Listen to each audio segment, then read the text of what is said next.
ঠিক যেমনটা আকাঙ্ক্ষিত ছিল, আজ নোটিফিকেশন হয়ে গেল সাপ্লিমেন্টারি তালিকার। আজ 21 তারিখ সাপ্লিমেন্টারি তালিকা পাবলিশের নোটিশ দেওয়া হলো government of West Bengal home and hill affairs department থেকে।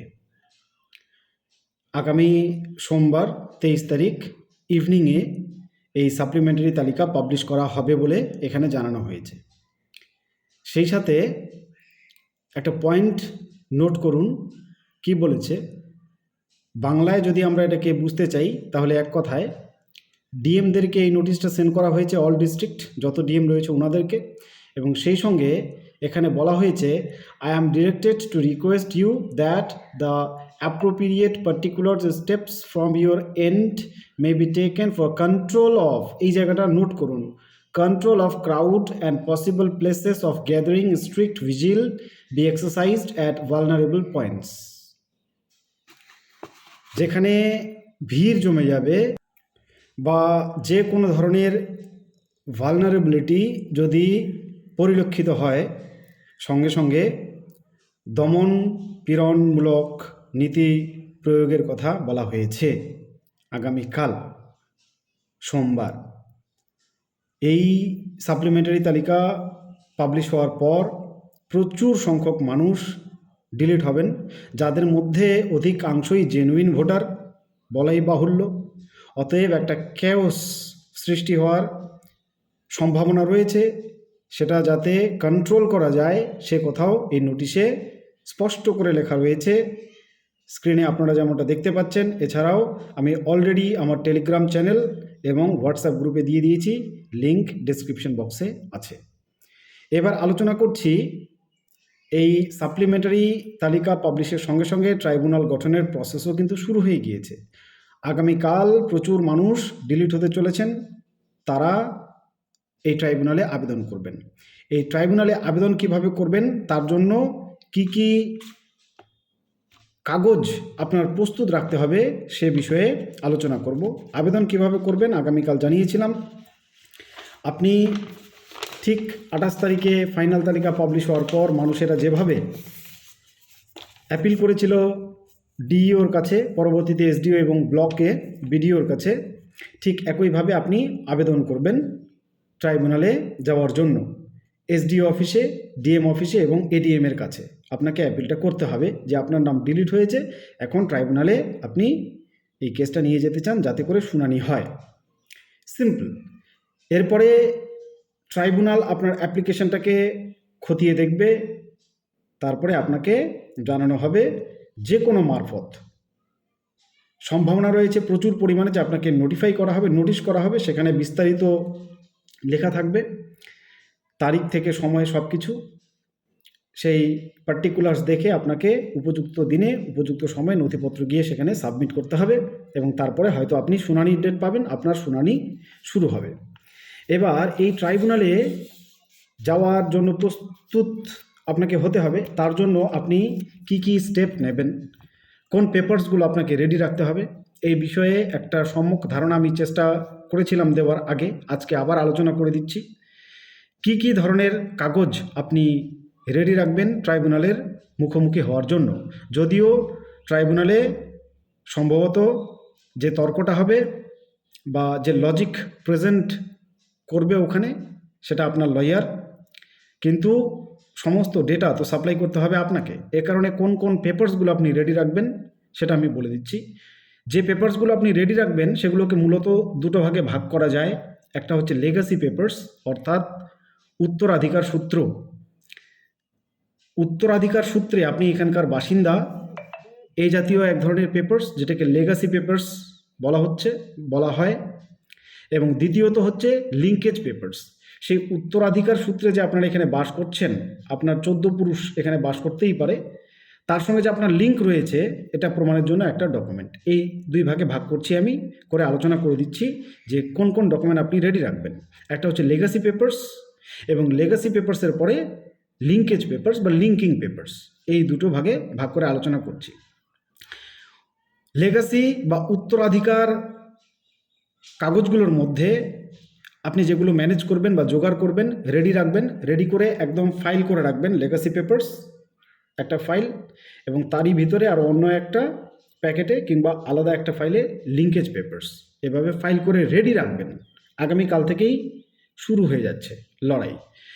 উত্তরাধিকার সূত্রে যে কাগজগুলো আপনি ম্যানেজ করার চেষ্টা করবেন সেটার মধ্যে রয়েছে জমির দলিল, খতিয়ান, পর্চা, ওয়ারিশন সার্টিফিকেট, ডিক্রি। যদি কোর্ট কামারি হয়ে থাকে, অনেক দিন পূর্বে আপনার পূর্বপুরুষের কেউ ডিক্রি পেয়ে থাকে, সেটা কেসটা হেরে যাক আর জিতুক, সেটাও তো একটা সরকারি নথি, এই ডিক্রি, লেগাসি পেপারস। বন্টন নামা, অর্থাৎ ভাগ বাটোয়ারা যে নামা হয় বা দলিল হয়, সেটা লেগাসি পেপারস। পুরাতন ট্রেড লাইসেন্স, আপনার পূর্বপুরুষেরা ব্রিটিশ আমলেও যদি কেউ ট্রেড করে থাকেন তার যে লাইসেন্স, সেটাও লেগাসি পেপারস। এছাড়া প্রপার্টি পেপারস, দীর্ঘদিন পূর্বের 50, 60, 70, 80 বছর পূর্বের যদি প্রপার্টি পেপারস হয়, সেটাও লেগাসি পেপারস। ট্যাক্সেস, যে ট্যাক্স আপনারা দিতেন, সেটা।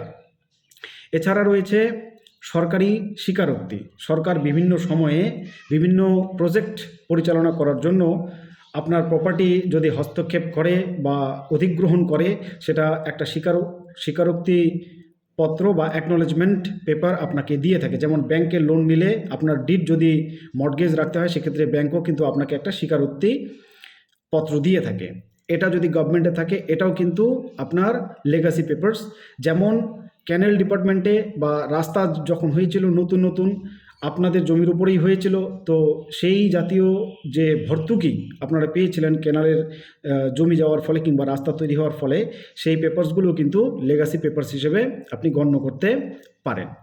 এছাড়াও যখন আমাদের এপিক কার্ড স্টার্ট হয়নি, তার আগেও কিন্তু ভোট হতো।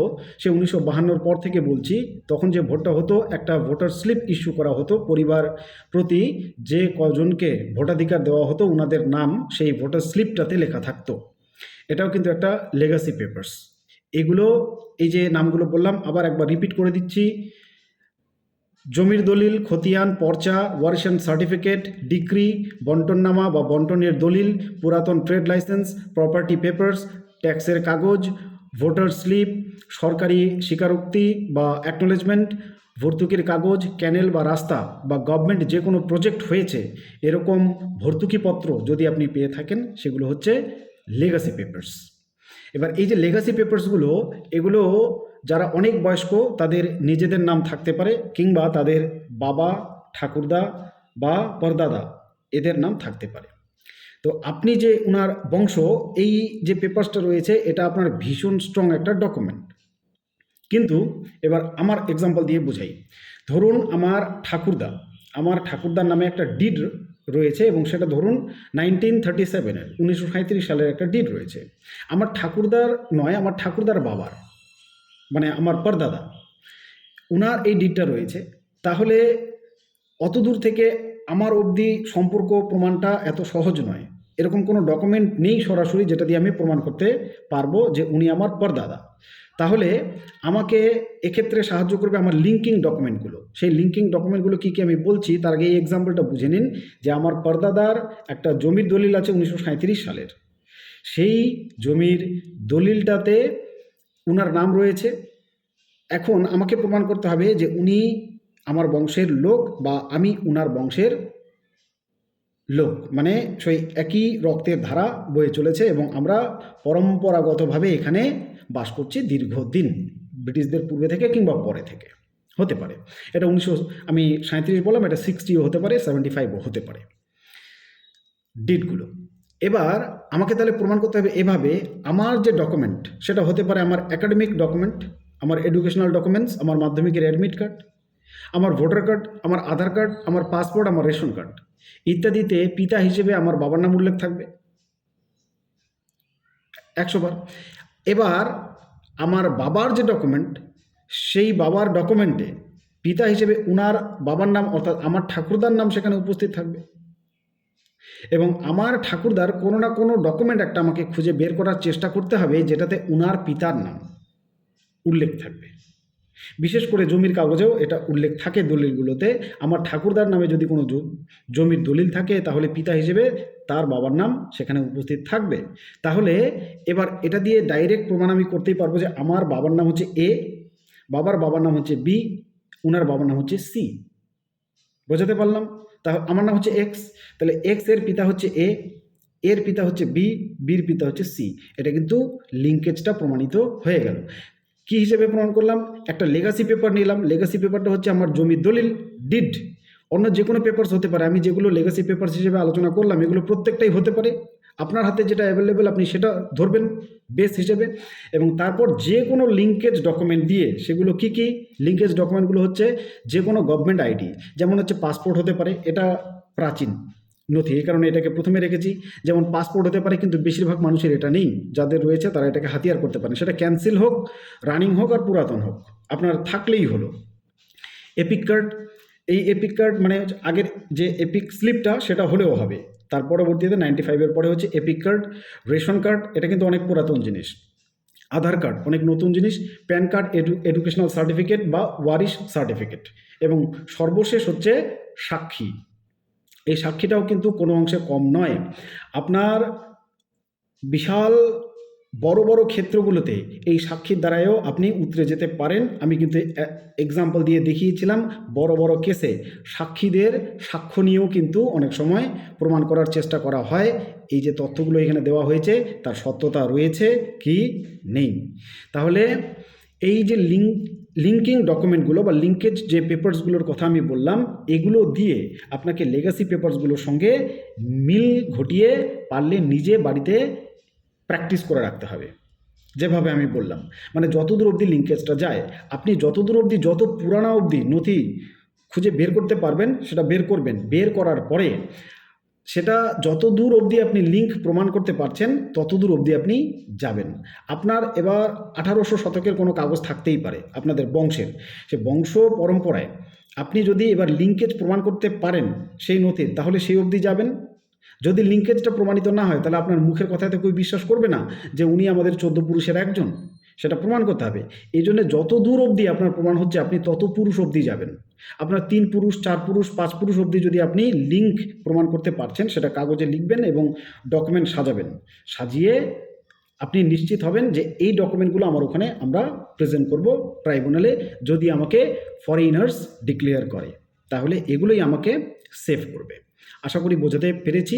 আরেকটা ছোট্ট করে এক্সাম্পল দিয়ে দিচ্ছি যে আপনার যে কোনো একটা লিঙ্কিং ডকুমেন্টে যে নামটা রয়েছে সেই ডকুমেন্টে আপনার পিতার নাম রয়েছে। আপনার পিতার একটা ডকুমেন্ট নেবেন যেখানে তার পিতার নাম রয়েছে।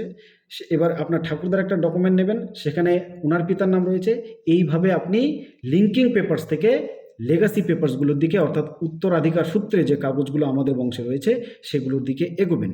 এবং এগুলো একটা সাদা কাগজে পরিষ্কার এক্সারসাইজ করে রাখবেন, প্র্যাকটিস করে রাখবেন, লিখে রাখবেন যে কার পরে কে, কার পরে কে, কার পরে কে, বা উল্টোটাও করতে পারেন যে আপনি আপনার উপরে কে, তার উপরে কে, তার উপরে কে। এবং এই যে নামগুলো লিখলেন পরপর উপর থেকে নিচে কার কি ডকুমেন্ট রয়েছে সেটাও কিন্তু ওনার নামের পাশে লিখে রাখবেন। যে আমার পরদাদার কি রয়েছে, 1937 সালের জমির দলিল, ওটা লিখলেন। একটা বা একাধিক জমির পর্চা ইত্যাদি বা ব্রিটিশদের দেওয়া কোনো ডকুমেন্ট সেটা লিখলেন। তারপরে আপনার ওনার নিচে আসলো আপনার ঠাকুরদার নাম, আপনার ঠাকুরদার নামে কোন পেপারস রয়েছে এবং তার সঙ্গে ওনার বাবার কোন জায়গাটায় লিঙ্ক রয়েছে, কোন পেপার দিয়ে মিল করাতে পারছি আমরা। তখন তো ভোটার কার্ড, আইডি কার্ড, আধার কার্ড এগুলো খুব একটা ছিল না।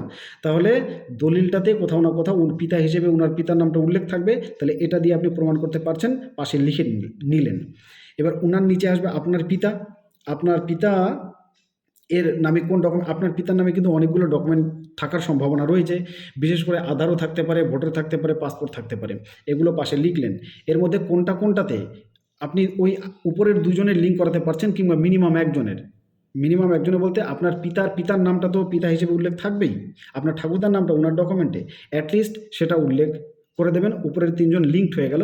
এবং আপনার কাছে আরও একাধিক ডকুমেন্ট থাকার কথা, যদি আপনি পড়াশোনা করেন।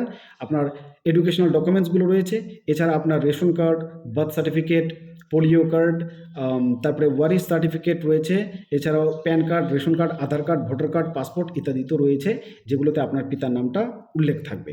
এইভাবে এক্সারসাইজ করে একদম রেডি হয়ে থাকবেন, প্রস্তুত হয়ে থাকবেন। একদম প্যানিক করবেন না। চারিদিকে আকাশে বাতাসে অনেক রকমের বার্তা ছড়াচ্ছে, তার মধ্যে কতটা সত্যি কতটা মিথ্যা এটা কিন্তু যাচাই করা সবার পক্ষে সম্ভব নয়। শুধু আপনাকে মনে রাখতে হবে, আপনাকে ফোকাস থাকতে হবে। আপনার নাম ডিলিট হয়েছে, আপনার নাম তালিকায় ফিরিয়ে আনতে হবে। এই ফিরিয়ে আনার লড়াইয়ে সর্বপ্রথম এবং সর্বশক্তি দিয়ে যে লোকটা আপনাকে হেল্প করতে পারবে সেটা হচ্ছে আপনি নিজে। কোন ডকুমেন্ট আপনার কোথায় আছে সেটা খুঁজে বার করার দায়িত্ব আপনার। অনেক আলসেমি হয়েছে, আর আলসেমি নয়, গা ঝাড়া দিয়ে উঠুন। আপনার বংশের যে কোনো একজনের এই যে একটা ডকুমেন্ট, সেটাই কিন্তু সবার ডকুমেন্ট হতে পারে। এ কারণে আপনাদের পারিবারিক যদি ঝগড়াও থেকে থাকে সেগুলো মিটিয়ে নিন। এটা ঝগড়া করার সময় নয়, এটা সম্মিলিতভাবে সবাইকে সুরক্ষিত রাখার সময়। আপনারা নিজের উদ্যোগে, নিজের প্রচেষ্টায় ঝগড়াগুলিকে মাফ করে দিন যদি থেকে থাকে, এবং দিয়ে আপনার হাতে যদি কোনো নথি থাকে, এটা আপনার নৈতিক কর্তব্য। না হলে উপরে আপনি ক্ষমা পাবেন না কোনো দিন, মানুষ হিসেবে আপনি গণ্য হবেন না কোনো দিন। আপনি নিজে, আপনার হাতে যদি কোনো পুরাতন ডিড থাকে, দলিল থাকে, এবং আপনি যদি জানেন আপনার বংশের সবার এগুলো প্রয়োজন, সবাইকে জানিয়ে দিন, ওনারা এগুলো যেন জেরক্স পেয়ে যায়। যদি একজন মানুষ ডিভোটার হয়ে যায়, উনার এপিক রোলে অস্তিত্ব মুছে যায়, এর চাইতে খারাপ কিছু হতে পারে না। আপনার যত বড় শত্রু হোক, যদি আপনি জানা সত্ত্বেও, উনি হয়তো জানে না যে এই ডকুমেন্ট উনার বংশের আছে, কিন্তু আপনি জানেন উনার এই ডকুমেন্ট আছে বংশে, এবং সেটা আপনার কাছেই আছে। সে আপনার বংশের মানুষ হোক বা না হোক, দেখবেন আগেকার দিনে পাড়া প্রতিবেশীতে বেশিরভাগ মানুষ অশিক্ষিত থাকার ফলে সমস্ত কাগজপত্র যে কোনো একজন, যাদেরকে দেউনিয়া বলা হতো, মানে যিনি একটু জ্ঞান গরিমায় উঁচুতে থাকতেন, ওনার কাছে সমস্ত নথি থাকতো। আপনার আত্মীয় স্বজন হতে পারেন, নাও হতে পারেন, ঠিক আছে? তাহলে ওনাদেরকেও আমি অনুরোধ করব যে আপনারা যদি জানেন এই গ্রামের বেশিরভাগ মানুষের নথি আপনার কাছে আছে, তাহলে সেগুলো পাবলিক করার চেষ্টা করুন। মানুষ যাতে বাঁচে, মানুষ যাতে মানুষের পরিচয়ে বেঁচে থাকতে পারে, বিপদে না পড়ে। পরবর্তী বার্তাটা আরও গুরুতর, যেটা নিয়ে আমি ফিরে আসছি। এ কারণে টেলিগ্রাম চ্যানেল, হোয়াটসঅ্যাপ গ্রুপে জয়েন হয়ে থাকুন এবং চ্যানেলটাকে সাবস্ক্রাইব করুন। আগামী কয়েকটা দিন মারাত্মক ক্রুশাল হতে চলেছে, ক্রুশাল। ভালো থাকবেন, ধন্যবাদ সবাইকে ভিডিওটা দেখার জন্য। একদম প্যানিক নয়, আমি শেষ অবধি থাকার কথা দিয়েছিলাম, আছি।